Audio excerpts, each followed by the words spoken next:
My name's Tim, I'm a documentary filmmaker, and I feel this is quite an interesting example of a few trends that are happening in documentary film and the way that documentary film kind of fits into campaigns as well.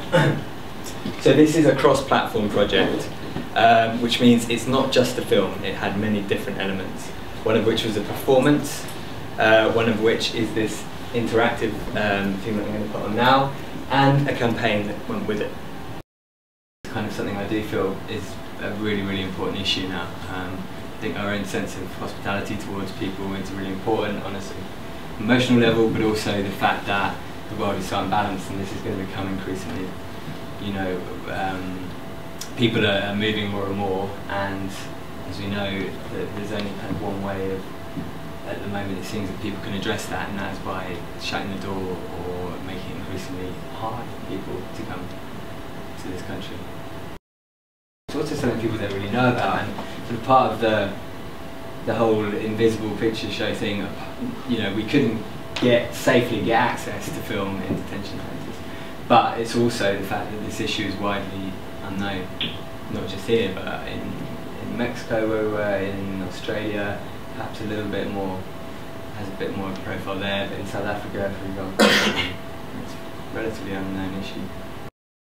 The fact that it's a privatised system is quite worrying in itself, because it's a profit system. So looking up, you know, minors is something people are making money out of. I think that's something that should probably be quite alarming to a lot of us. And the fact that it's such a huge money issue as well is really important. And how child detention links into, you know, the trade, trata as they call it in Mexico or Central America, is that it's to realise how vulnerable these people are and how traumatised potentially they can be, and yet they're locked up and kept in this way, which I think is very similar to the fact that, you know, torture victims are kept in indefinite detention in this country, and I think indefinite detention is a form of torture, because being locked up and being, you know, not knowing when you going to get out is a pretty heavy psychological thing to deal with. And if you add on the fact that a lot of people in indefinite detention have been victims of torture, I think you realise what a sort of tough situation that is. And I was wife when we came. We've been here for 3 years, so we've been here a pretty long time. An alternative, but there are alternatives to detention, and the group that I was working with, the End Immigration Detention Children group and campaign, also when we did the performance brought in people from countries like Belgium, and Belgium has got rid of child detention and now has a completely different system which involves community care and support and schools, and it's just you can see it's a far more humane and effective system as well, because detention is really expensive. And really inefficient as a way of dealing with like immigration.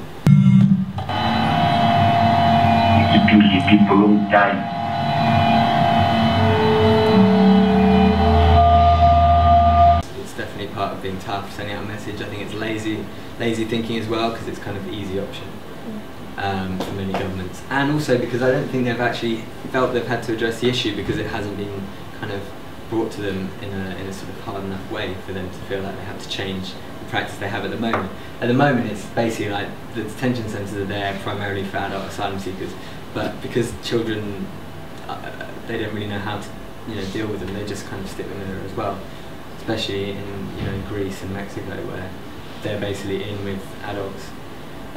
There's so many issues involved with it which are all really fascinating. Like, for example, many people don't know, they don't have any kind of way of proving their age. So in this country recently, where Afghani children who came here under 18 and then turned 18 and are now being deported back to Afghanistan, even though they might have arrived here when they were 6, they don't have any way of proving their age. They don't have any, you know, and they have a different date system. So some people, when they arrive, they get a completely wrong date of birth. So they might be 16, but the government says they're 18 and is trying to send them back. So there are loads of like really, really complicated issues. It's not an easy thing, but it is something that needs to be highlighted. No sé ni para dónde darle, ni para atrás, ni para adelante, ni para los lados. Estoy sentada y mis días no pasan muy ligero.